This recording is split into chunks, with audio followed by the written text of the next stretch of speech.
चलिए अब करते हैं क्वेश्चन नंबर 4। तो क्वेश्चन नंबर 4 में हमें एक यूनिवर्सल सेट दिया है जिसके एलिमेंट्स है 1 2 3 4 5 6 7 8 9। एक सेट ए है और एक सेट बी है।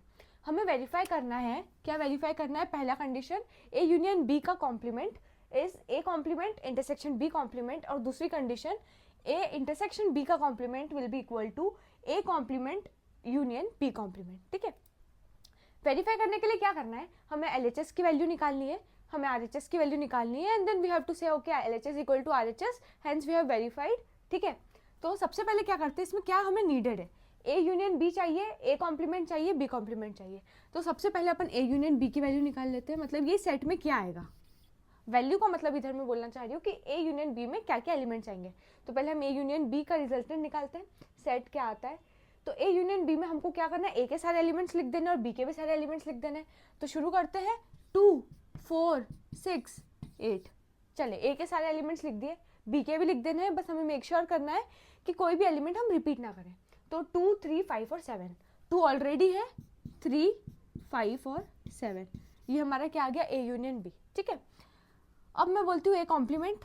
ए कॉम्प्लीमेंट मतलब ऐसे सारे एलिमेंट्स जो यूनिवर्सल सेट में आए पर ए में नहीं आए। ठीक है, तो हम यूनिवर्सल सेट और ए को देख लेते हैं, इसके कौन कौन से ऐसे एलिमेंट्स हैं जो ए का पार्ट नहीं है, वो हमारा ए कॉम्प्लीमेंट का हिस्सा हो जाएगा। ठीक है, 1, हाँ 1 इधर नहीं आ रहा है तो हम लिख सकते हैं।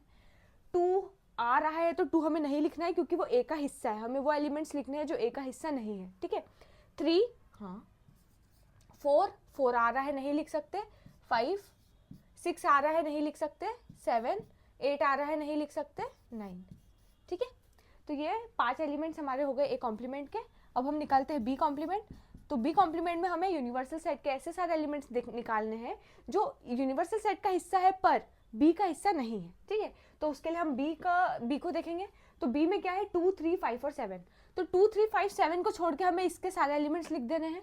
ठीक है, तो 1 3 3 भी आ रहा है, 2 भी आ रहा है, 3 भी आ रहा है, 4 5 आ रहा है नहीं लिख सकते, 6 7 भी आ रहा है नहीं लिख सकते, 8 और 9।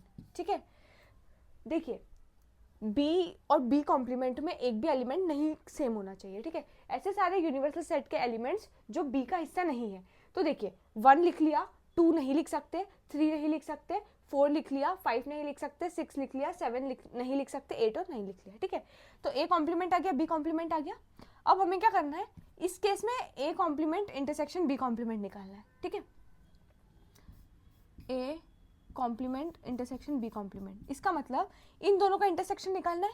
इन दो सेट का इंटरसेक्शन मतलब इन दोनों में जो कॉमन एलिमेंट्स है वो हमें लिख देना है। ठीक है, तो कॉमन एलिमेंट्स क्या क्या है हमारे पास, 1, हाँ 1 कॉमन है, 3 नहीं है कॉमन, 5 नहीं है कॉमन, 7 नहीं है कॉमन, 9।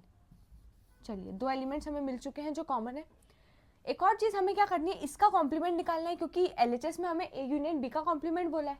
ठीक है, तो ए यूनियन बी का हम क्या कर लेते हैं, कॉम्प्लीमेंट निकाल लेते हैं। ठीक है, ध्यान से समझिए, इसके कॉम्प्लीमेंट मतलब ऐसे सारे एलिमेंट जो यूनिवर्सल सेट का हिस्सा हो पर इस सेट का हिस्सा नहीं हो। ठीक है, तो सबसे पहले हमने लिखा 1, 2 हिस्सा है नहीं लिख सकते।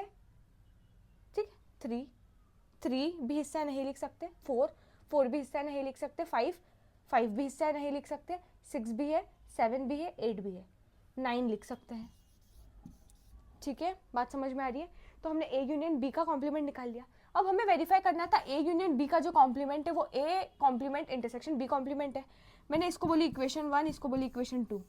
ठीक है, सिंस RHS सेम है, ये दोनों सेट सेम एलिमेंट्स को रिप्रेजेंट कर रहे हैं। ठीक है, तो मैं बोल सकती हूँ ए यूनियन बी का complement is equal to A complement intersection B complement. Clear है, तो इधर हमने इसको वेरीफाई कर लिया। आप थोड़ा अच्छे से लिख सकते हैं, ऐसा बोल दो, इसको तुम बोल दो अभी के लिए सेट सी एग्जाम्पल। तो आप बोल सकते हो set C have the elements 1,9, A union B का complement have the elements 1,9 since the all the elements of set C are elements of set A union B का complement and vice versa, hence we can say that A union B का complement is equal to C and we can say that C is equal to A complement intersection B complement, hence A union B का complement equal to A complement intersection B complement। आपके तरीके से आप जैसे लिखना चाहे वैसे लिख सकते हैं। आई होप आपको ये सब चीज़ें समझ में आ गई होगी। अब इस केस में हमें बस देखो ए कॉम्प्लीमेंट निकला हुआ है, बी कॉम्प्लीमेंट निकला हुआ है, दो बार निकालने की जरूरत नहीं, हम इसी को यूज़ कर लेंगे। ए इंटरसेक्शन भी निकाल लेते हैं। ए इंटरसेक्शन बी मतलब ए का भी हिस्सा होना चाहिए और बी का भी हिस्सा होना चाहिए। तो इन दोनों में कौन कौन से एलिमेंट्स कॉमन है वो हमें लिख देने हैं, ठीक है। सबसे पहले 2 कॉमन है, 4 नहीं है, 6 नहीं है, 8 नहीं है, कुछ भी नहीं है, तो सिर्फ एक ओनली एलिमेंट 2 है जो दोनों में कॉमन है। अब ए यूनियन बी का, ए इंटरसेक्शन बी का कॉम्प्लीमेंट निकालते हैं। ऐसे सारे एलिमेंट्स जो यूनिवर्सल सेट का हिस्सा हो पर इस सेट का हिस्सा नहीं हो, तो इसमें सारे एलिमेंट्स लिख देते हैं 2 को छोड़ के, क्योंकि 2 नहीं आना चाहिए। 1 3 4 5 6 7 8 और 9, ठीक है। अब ध्यान से समझिए, हमें LHS तो हमने निकाल लिया, ठीक है। LHS हमने निकाल लिया, A union A intersection B का कॉम्प्लीमेंट। अब RHS में क्या है, A complement union B complement. A complement ये रहा, बी कॉम्प्लीमेंट ये रहा, इन दोनों का यूनियन करना है। इन दोनों का यूनियन करना है, मतलब इसके भी सारे एलिमेंट्स लिख देने हैं और इसके भी सारे एलिमेंट्स लिख देने हैं, और मेक श्योर करना है कि कोई भी एलिमेंट्स हम रिपीट ना करें, ठीक है। चलिए 1 3 5 7 9, पहले हमने ए के लिख ली, ए कॉम्प्लीमेंट के एलिमेंट्स लिख लिया, बी कॉम्प्लीमेंट के लिख लेते हैं। 1 ऑलरेडी है, लिखने की जरूरत नहीं है। 4 6 8 और 9 ऑलरेडी लिखने की जरूरत नहीं है।